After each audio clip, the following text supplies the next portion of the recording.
Hello friends, this is Sagar and welcome back to the Parcham. आज हम chapter 17 and chapter 18 यानी कि प्रेसिडेंट एंड वाइस प्रेसिडेंट पे based MCQs को डिस्कस करेंगे। प्रेसिडेंट पे बेस्ड एमसीक्यूज हमने कल भी डिस्कस किए थे, बट क्योंकि प्रेसिडेंट एक इम्पॉर्टेंट चैप्टर है, इस कारण उसके कुछ एमसीक्यूज मैंने आज के लेक्चर में भी इंक्लूड किया है। So without any further delay हम अपनी आज की क्लास स्टार्ट करते हैं।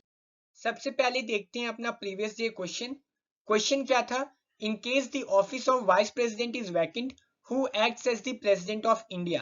यानी कि अगर प्रेसिडेंट की पोस्ट खाली है, वाइस प्रेसिडेंट की पोस्ट वैकेंट है, तो कौन एक्ट करेगा ऐसा प्रेसिडेंट ऑफ इंडिया? चार ऑप्शंस थे। Option A home minister, option B chief justice of India, option C chief election commissioner, option D Niti Aayog chairman. So इसका सही आंसर है option B chief justice of India. यानी कि जब प्रेसिडेंट की post खाली है, जब वाइस प्रेसिडेंट की पोस्ट खाली है, तब chief justice of India act करेंगे as a president of India. And in case chief justice of India की भी पोस्ट खाली है, तो जो सीनियर मोस्ट जज होंगे सुप्रीम कोर्ट के, वो प्रेसिडेंट की तरह एक्ट करेंगे। ठीक है, ऐसी चीज हमारी हिस्ट्री में हो चुकी है। जब डॉक्टर जाकिर हुसैन की डेथ हुई थी मई 1969 में, देन जो वाइस प्रेसिडेंट थे वीवी गिरी, उनको एक्ट करना था ऐसा प्रेसिडेंट, बट वीवी गिरी ने रिजाइन कर दिया from the office of vice president in order to contest the election of the president।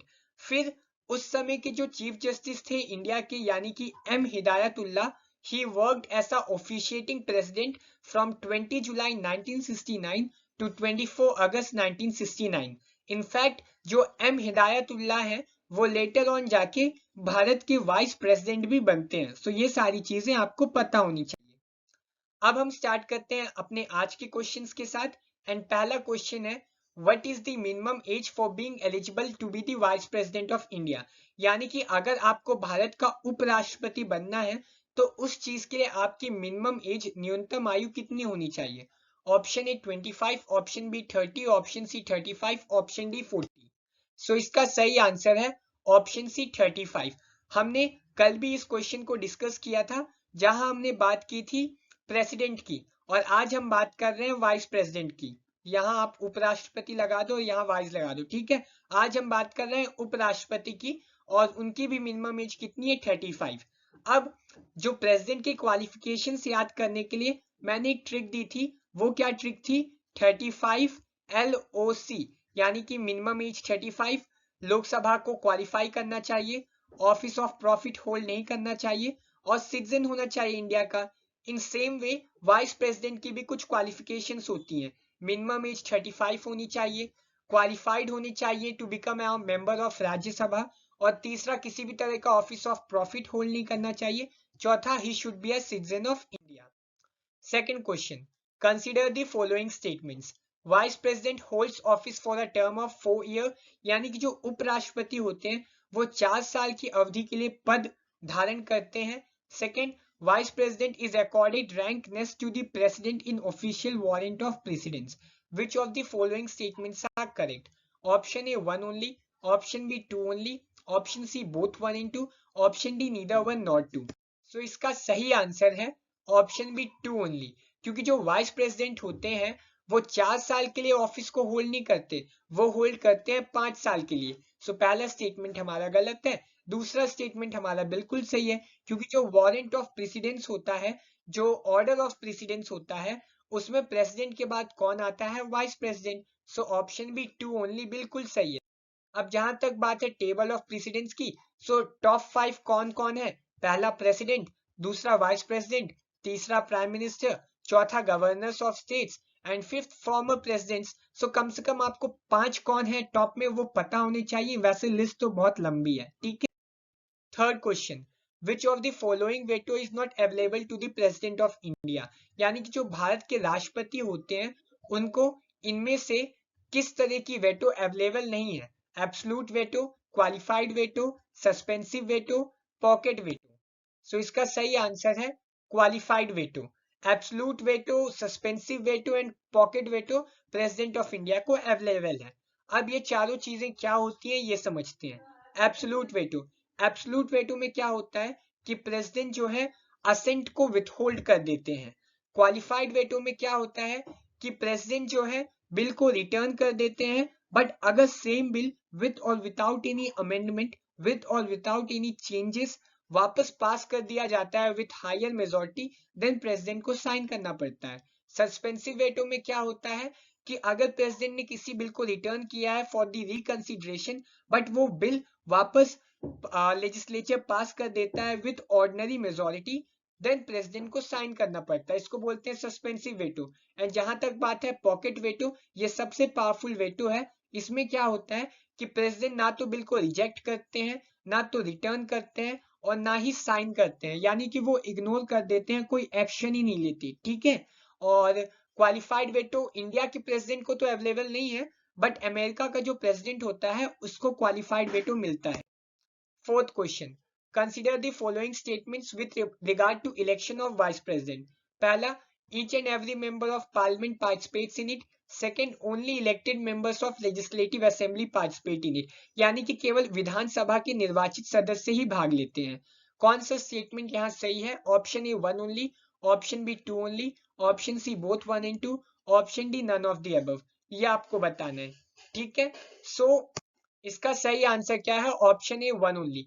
पहला स्टेटमेंट हमारा बिल्कुल सही है, क्योंकि हर एक मेंबर जो होगा पार्लियामेंट का वो वाइस प्रेसिडेंट के इलेक्शन में पार्टिसिपेट करेगा, बीट इलेक्टेड और बीट नॉमिनेटेड। दूसरा स्टेटमेंट हमारा गलत है, क्योंकि जो लेजिस्लेटिव असेंबली के इलेक्टेड मेंबर्स होते हैं वो पार्टिसिपेट नहीं करते वाइस प्रेसिडेंट के इलेक्शन में। वाइस प्रेसिडेंट के इलेक्शन में केवल और केवल पार्लियामेंट के मेंबर पार्टिसिपेट करते हैं। अब ये थोड़ा एक टेबल है, कौन किसके इलेक्शन में पार्टिसिपेट करता है।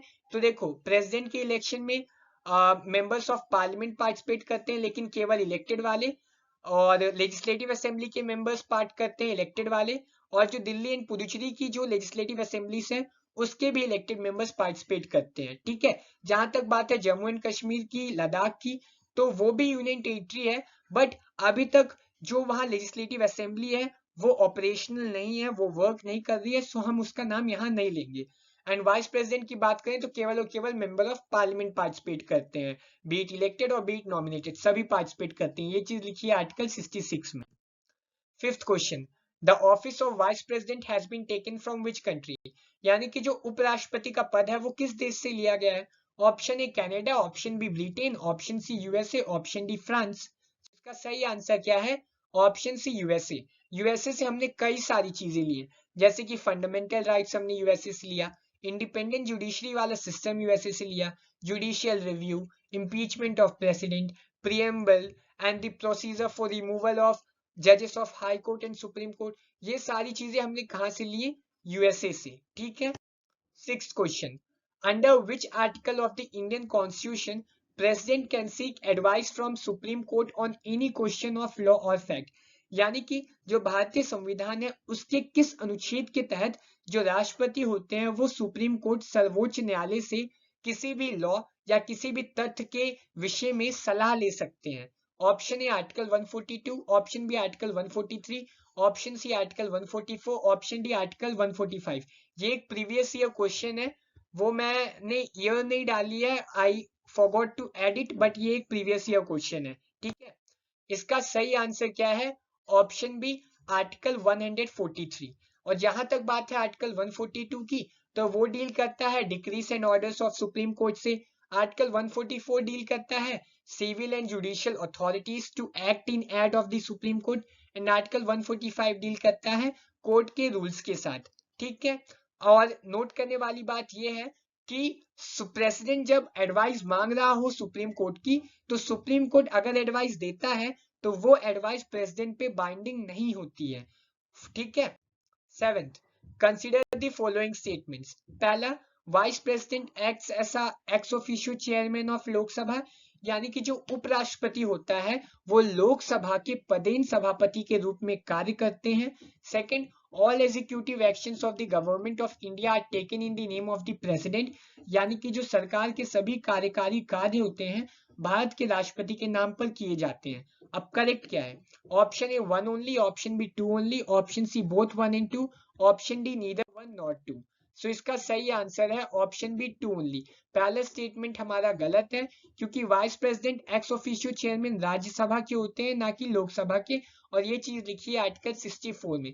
दूसरा स्टेटमेंट हमारा सही है, क्योंकि जितने भी एग्जीक्यूटिव एक्शंस होते हैं गवर्नमेंट ऑफ इंडिया के, भारत सरकार के, they are taken in the name of the president, और ये चीज लिखी है आर्टिकल 77 में। सो सही ऑप्शन है option B 2। 8th question.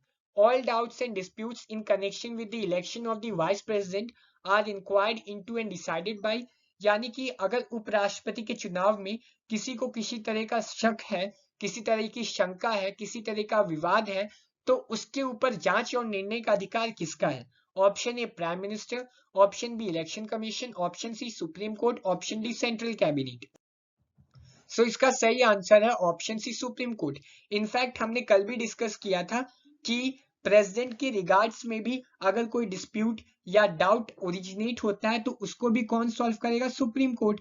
And जो भी सुप्रीम कोर्ट का डिसीजन होगा वो फाइनल होगा, सुप्रीम कोर्ट का वचन ही शासन कहलाएगा। अब सुप्रीम कोर्ट के ऊपर आप अपील भी कहाँ करोगे? कोई जगह ही तो नहीं बचती वैसे भी। 9th, who of the following is not appointed by the president of India?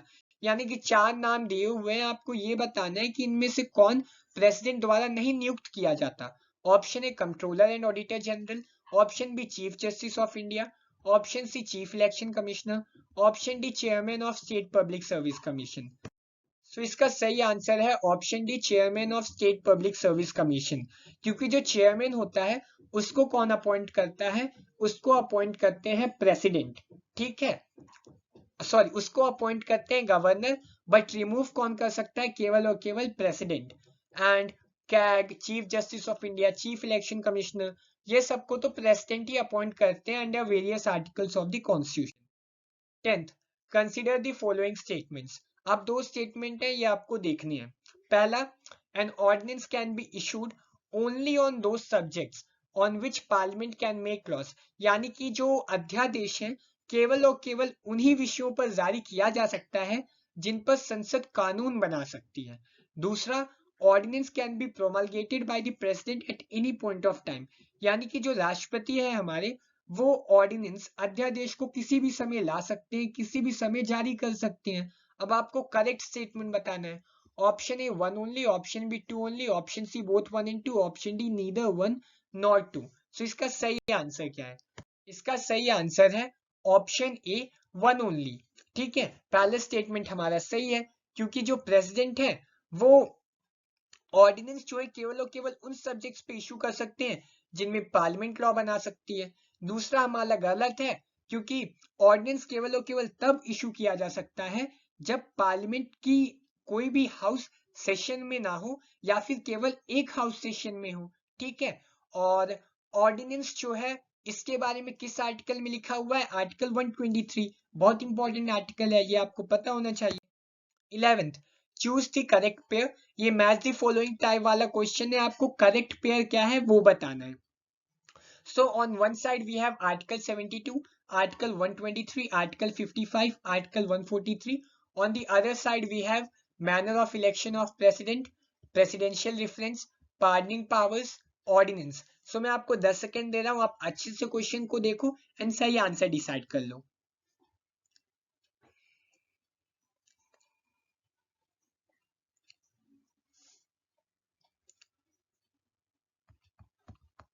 सो इसका सही आंसर है ऑप्शन ए। ऑप्शन ए क्यों? क्योंकि जो आर्टिकल 72 है वो डील करता है हमारे पार्डनिंग पावर्स से, आर्टिकल 123 डील करता है ऑर्डिनेंस से, आर्टिकल 55 डील करता है manner of election of president से, एंड आर्टिकल 143 डील करता है प्रेसिडेंशियल रेफरेंस या फिर कहें advisory jurisdiction of supreme court से। सो सही ऑप्शन है ऑप्शन ए, यानी कि 1 का सी, 2 का डी, 3 का ए, 4 का बी।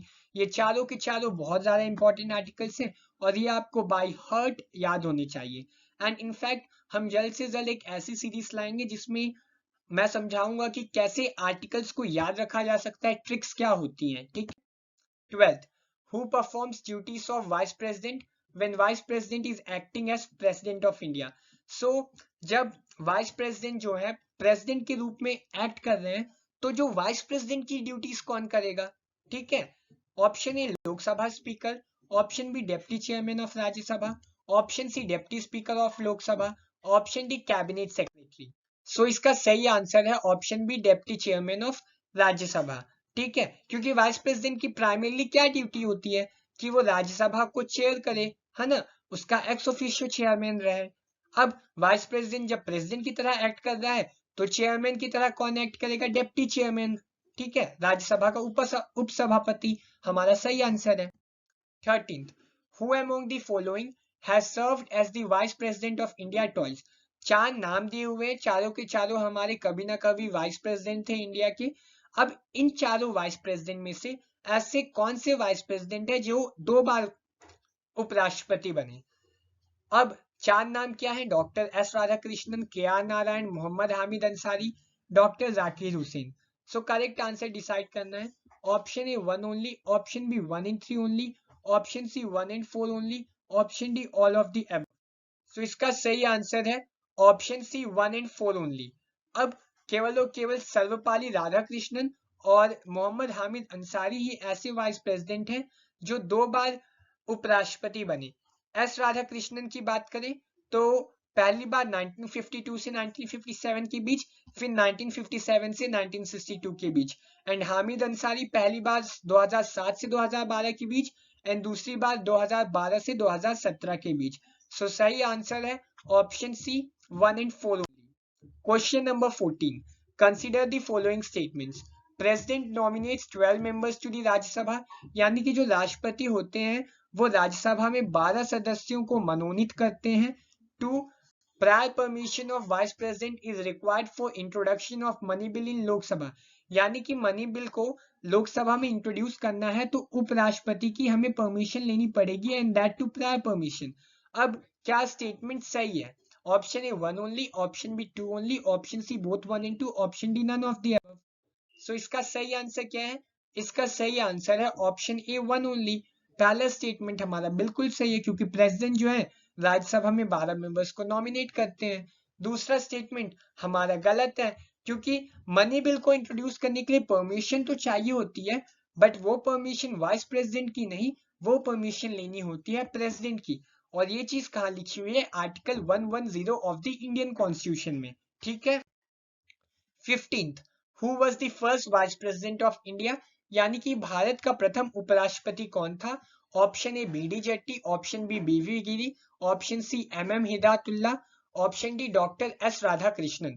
सो इसका सही आंसर क्या है वो आपको कमेंट करके बताना है। वैसे भी बहुत इजी क्वेश्चन है, आई बिलीव कि हर किसी से बनता होगा। ये 10th क्लास का जीके क्वेश्चन है और बहुत इजी है। सो आप अगर आपसे बनता है तो आप कमेंट करके जरूर बताना, ठीक है।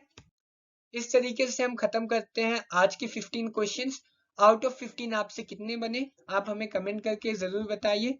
एंड जो नेक्स्ट क्लास होगी उसमें हम चैप्टर 19 यानी कि prime minister, chapter 20 central council of minister, chapter 21 cabinet committee, इन पे बेस्ड एमसीक्यूज को डिस्कस करेंगे। सो इन तीनों चैप्टर्स को आप प्रिपेयर करके आइएगा एंड मिलते हैं नेक्स्ट क्लास में। Bye bye, thank you.